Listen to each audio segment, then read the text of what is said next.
And Preece makes the cut. Yikes. I think he had his eyes on the 12 of Blaney trying to clear him. Tyler Reddick, Justin Allgaier. See right here, going to go right in. Tries to avoid it the last second. Haley was on pit road as well. See right here. Oh, Blaney. He didn't even know Blaney was in it. He just goes absolutely straight up the racetrack. Maybe. Oh man, they made contact. Tiny bit. Yeah, he got into the left rear of the 20, and that got him loose. Gosh, he was lucky and right he there. Got in, boy, real close there. And he kind of got himself in a situation where, as the 34 McDowell along for the ride. There he is. Yeah, so I think Stenhouse was the first one in the fence with all his cars side by side there. Not enough room. Yeah, Kurt Busch squeezing the 17 into the wall, and look at here, maybe the 17, a little angry with that. Turns him into McDowell, almost flips the 34 car. And it all began. Look at Burton in the 18. He gets away unscathed, as does the 13 of Johnny Sauter, and the 17 of Ankrum just a bit clicked there in the, well, maybe a little heavier than we thought in the left front, but. The inner loop. Out of the inner loop into the carousel.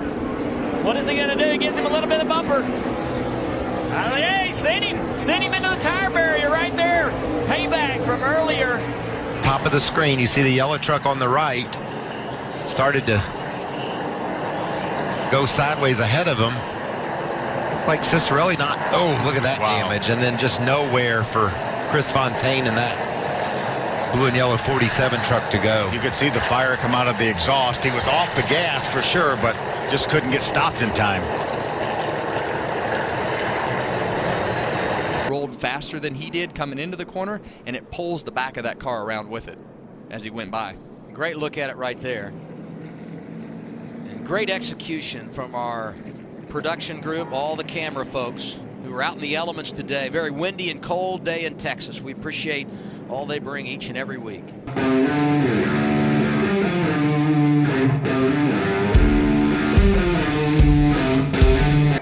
So keep an eye on that. Daniel Hemrick right there has a flat tire.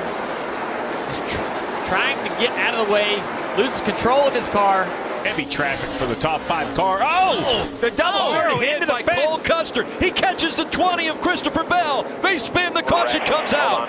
Big contact now behind him. I think that's the 81 who drove and out of the driver's hands.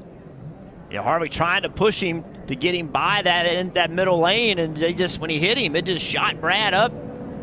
Then it just all stacks up, and guess what? When you all running a line together trying to help each other and something happens, guess what happens to all of you? You all get damaged. Harvick's in the fence a little bit. I think he's going to be okay. And there's Tyler Reddick. All of them in their first 500 start, and moves on. Yeah, and I just wonder if McLeod was trying to get woed up, and I think Cody Ware had no idea he was coming to pit road. And you're right, Jimmy Johnson did get collected in that. The fire that we see there. Honestly, we saw a fire during practice yesterday, and it was because of oil, a broken oil line that the headers ignited or something like that. Could be broken oil line or a broken fuel line. He's chasing the 22 down to try to get the side draft off him, and I don't think he knows that Sieg's there. Yeah, Ryan Sieg was in a hole there, and no fault of Ryan Sieg. That's just one of those racing incidents, and he has to go 3 wide, 4 wide, and they just run out of real estate. Contact with the 41 up the track, catches Hemrick. Legato down there on the bottom of the racetrack as he went out of and throwing that debris, tire debris, up in the air. You can't see it because the trash compound's so dark. You can't really see where that stuff's at, where the groove's at, where it ends. did you see how aware Crafton was of everything that was going on around him? As soon as he saw that go bad, to the apron he goes. And watch the job that David Gillen does. Those trucks are crashing right in front of him. There's no way he misses that. Right in front of that blue truck with Valvoline on the hood. He's able to sneak through. A little bit of damage there to that right front of David Gilliland. Crafton has barely missed. Down at the bottom of the track. Oh, that's Noah. Just like you called it, Steve. He's going by him so fast, the air just disappears on the side of that 66. And so he's just getting loose right here as the 14 goes to his outside. It looked to me like Kyle Larson at that point, as he went in the corner. Man, heavy impact. Yeah, the three of Austin Dillon really. And now Dean coming around the outside. Contact, and Dean is going to take out Rhodes. And Crafton gets through again somehow, and so many more involved in this incident. Right on the outside of Tyler Reddick against what we already said coming into this whole race. Turns 3 and 4 in the wind, and it's just going to pull. Just got loose. Yeah, it's just going to pull him right around. It's going to collect Christopher Bell and a whole list of others. And we talked about this in the pre-race. You knew this was going to happen in this race. Kevin, turns 3 and 4, very difficult, windy conditions. Everyone is taking every little gap that's there, and here comes a crash. That turned hard. Got into the 86 to the 51 of Jeremy Clements. Timmy Hill in that as well. Justin Allgaier. And that's a product of him getting caught in the first crash. I mean, this racing has been outstanding since we got the green flag with 6 to go. Man, he went nose first after contact with Cole Custer. Yeah, and I don't know exactly what happened off of turn 2 over there. Final lap, his teammate Denny Hamlin just got loose off the corner. And around he went. And into the inside retaining wall. That's Mike Harmon coming out of there. So here he is on that curb. Oh. Overcorrected. Yeah. Right into the Armco barrier. Wow. Per mile-and-a-half race. You're right, Steve. That's a big impact for that 98. Yeah. We talked about these composite bodies, how strong they are, but there's still the suspension when it hits those tires that hard. Look at that impact by Tyler. That's a huge shot.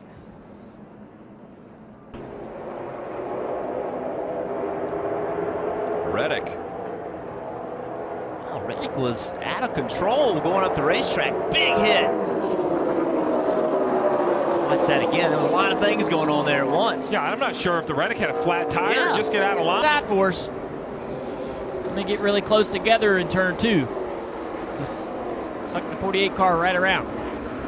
Yeah, the one car, Kurt Busch, he just had some issues and just got up the racetrack, and that allowed both of these guys to get underneath them. And you said it. I mean, when you get underneath somebody like that, it's easy to get the air taken off of your spoiler, and just around they went, 3 wide. Just normally doesn't work very well at Indy. It's just not a wide racetrack, enough groove. Until that just happened right there. Now 3 wide, 2 rows back, 3 rows back.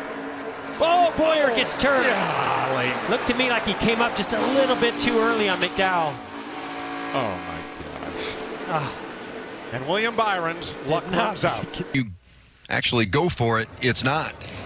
Well, Sheldon Creed was going through the middle. He was going to try to get underneath Ross Chastain, and Ross realized that and started to turn down to try to block that move, and there just wasn't time, Michael, as we've been talking about. Look at nice job by Natalie Decker. Check that out. She's going to maybe make just a little contact, but up on the racetrack, she was sideways. And talked at the start of this broadcast about how difficult it is to keep control of your truck when you're down on the bottom. It just got loose. No air on that right rear fender because of the outside. Watch this damage right here. Traffic, and then bam. Wow. Look at that contact. That was a block. I think the 3 got there. He didn't mean to get there. It's just a little bit of contact. When Clint goes across the back bumper of that 3, it turned the 3 sideways. It upset the back of that 3 car. And then at that moment, Austin's trying to just catch his car. He's steering the race car, trying to steer the back of the race car. It starts driving like a forklift at that moment.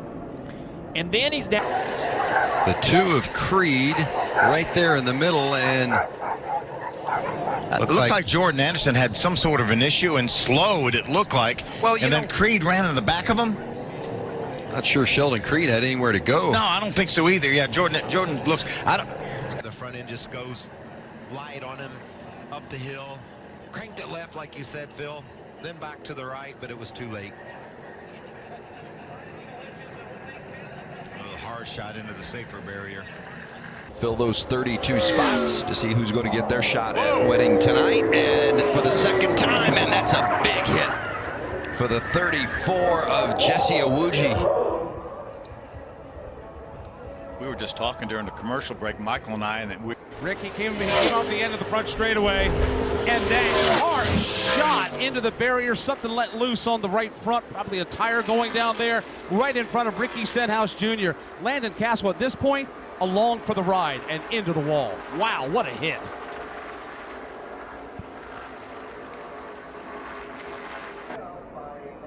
Boom, boom. 3 or 4 of them all together. Right in the lookout. Wow. 22 almost went over. Yeah, that's a moment that all the safety of the roof flaps and the hood flaps definitely saved that 22 car from going over. Years ago, I'm confident to say that car may have went airborne for sure. Sure, yeah. Brad and so with that Blaney kind of, just sneaking by. That was big for Blaney. Even though the 22 is back in the pits, opportunity to get tuned up. That's working really well. Oh, Jimmy gonna take. Oh, no, Jimmy! Contact. And around goes Menard into the wall, taking cars with him. Come on high, clear, all clear. Big wreck. You got it. Well, I'm just wondering, did that suck the back end of the car around on Menard? Let's see right here, that red, white, and blue number 1, second in line on the top. Gets basically the same situation we've seen. He catches the 2 of Tyler Reddick. It stops his momentum. Christopher Bell's behind him. He doesn't know, can't do anything about it. Just hits the 1 so hard, it spins the 1 out at the front of the field. We'll see what happens here. He's in the middle of the screen, the orange stripe. He's going to dip below Decker in the 54, bounces up, just wasn't quite clear of Natalie, and she was holding her line, and they clipped Boyd into that outside wall. Yeah, can't really.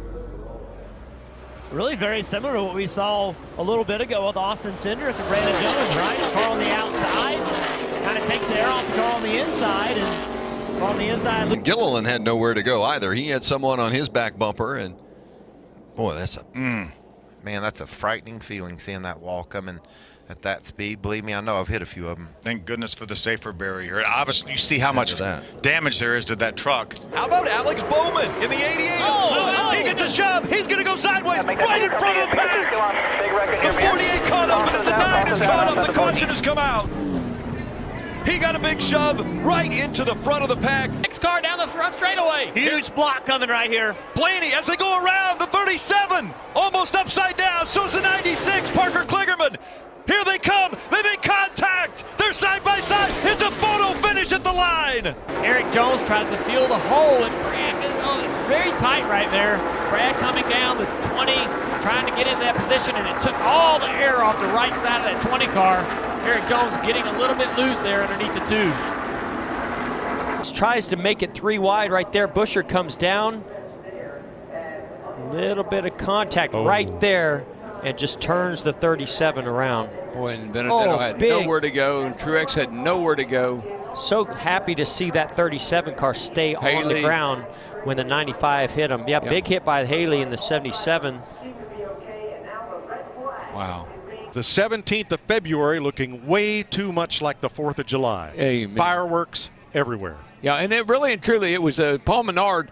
He gave to Benedetto a little shove, but it was on the outside, on the right side, and that just turned the Benedetto into the outside wall, and then it was on from there. And a different situation than we saw in the clash between Menard and with Jimmy Johnson, but it was a similar thing when we heard the spotter on the 21, Menard say, well, he zigged and we zagged. That Brad was pushing the crap out of me, and I loved it. Oh, that's Stenhouse, go figure.